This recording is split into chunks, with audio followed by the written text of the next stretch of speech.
प्रणाम मित्रों। आज की प्रथम मॉर्निंग टॉक्स प्रातःकालीन संवाद में आप सभी का स्वागत है। आज हम बात करने जा रहे हैं कि पवित्रता। हम बहुत ऐसे क्षण होता है और बहुत लोग पूछेंगे भैया पवित्रता कहाँ निवास करती है। बहुत ऐसा क्षण होता है कि हम स्वयं को नियंत्रित नहीं कर पाते, हम पवित्र नहीं रह पाते, हम वाणी कर्म आत्मा जो भी हूँ ऐसा लगता है कि हम सही नहीं हैं यहाँ पे। हम ऐसा क्या करें कि हम हर क्षण उत्तम हो, श्रेष्ठ हो और एक भाव रहे कि हाँ मैं सही पद पे हूँ। ऐसा कैसे हो सकता है?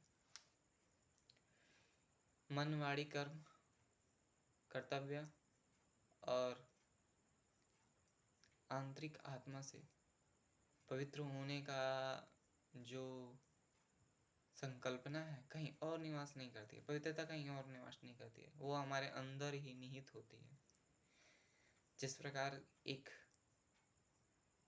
खेती होती है तो उसमें पहले अपने खेत को बनाना पड़ता है, उसे जोतना पड़ता है, उसमें नमी लानी पड़ती है, फिर पुनः जोतना पड़ता है। जैसे उसमें नमी तो विकसित हो गई, उसके बाद उसमें बीज डाला जाता है, उसकी देखभाल की जाती है, रोपाई के साथ साथ उसको सींचा जाता है, उसमें पूरी की पूरी बीज डालने के बाद उसको देखभाल किया जाता है कि उसमें कीटनाशक ना पड़े।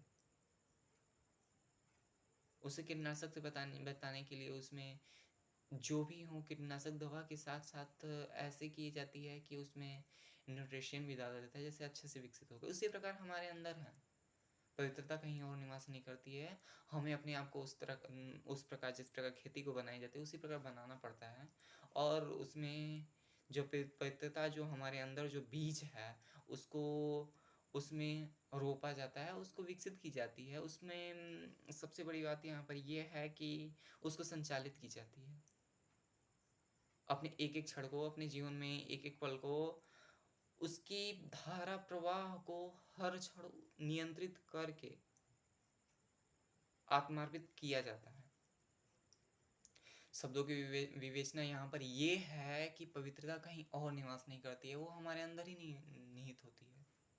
हमें उसे जानना पड़ता है और उसे धारण करने के लिए प्रति क्षण जागरूक होना पड़ता है। जागरूकता आवश्यक है क्योंकि हर क्षण हम कुछ न कुछ सीख रहे होते हैं और कुछ न कुछ कर रहे होते हैं। हमारे विचारे हमारे अभिव्यक्ति की सबसे बड़ी प्रधानता होती है। हमारे विचार यदि पवित्र होते हैं तो हमारे कर्तव्य और हमारी व्यक्तित्व की निखरता प्रखर होती है। जब हमारी विवेचना प्रखरता को प्राप्त होती है तब हमारी आत्मिक उन्नति विकसित होती है। हम अपने विद्यार्थी धर्म को सच्ची निष्ठा और सच्ची कर्तव्य तो नहीं से धारण करते हैं, उसको विकसित करते हैं, उसे जीवन में एक सही सन्मार्ग उत्पन्न करते हैं।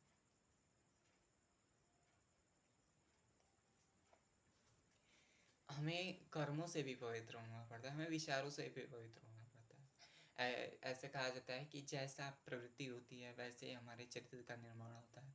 हमें अपनी प्रवृत्ति को इतना अच्छे स्तर तक निर्मित करना होता है कि इस राष्ट्र को धारण करने की क्षमता प्राप्त हो।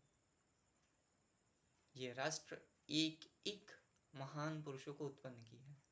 हम क्यों नहीं बन सकते हैं? हम भी बनेंगे और आगे बढ़ेंगे। विकसित करना कोई छोटी भी काम नहीं है और बड़ी से बड़ी बात भी नहीं है, ये किया जा सकता है। ऐसा भूतकाल में भी हुआ है और भविष्य में होगा। हम साथ चले तो सभी होगा। क्यों नहीं विकसित किया जा सकता है? इस राष्ट्र में और इस संसार में कोई भी कार्य ऐसा नहीं है कि जो हम नहीं कर सकते हैं, कर सकते हैं।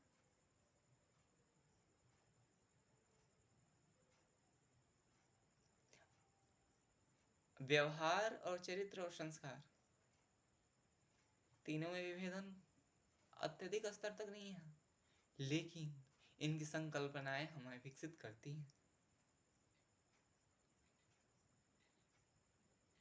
हमारा मेन ध्येय क्या है कि हम विकास करें, हम एक एक क्षण आगे बढ़ते रहें।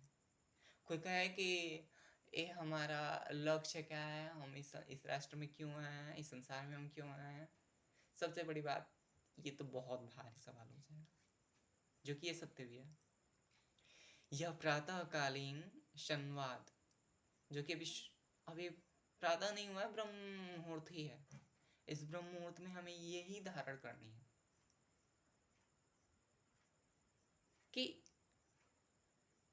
एक एक क्षण हम अपने आप को संयमित, धैर्य, अनुशासन, दृढ़ता, संकल्प, शक्ति से अपने आप को निर्मित करते चले, और साथ अपने आप को सींचते चले, बनाते चले, और एक जीवन को उज्जवल भविष्य के साथ साथ इस राष्ट्र को भी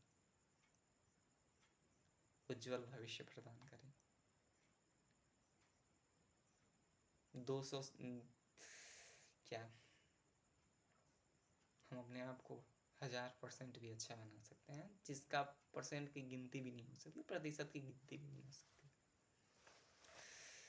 2047 का संकल्प, विकसित राष्ट्र, विकसित भारत तभी पूरा हो सकता है जब हम अपने आप को आधार से विकसित करते चले,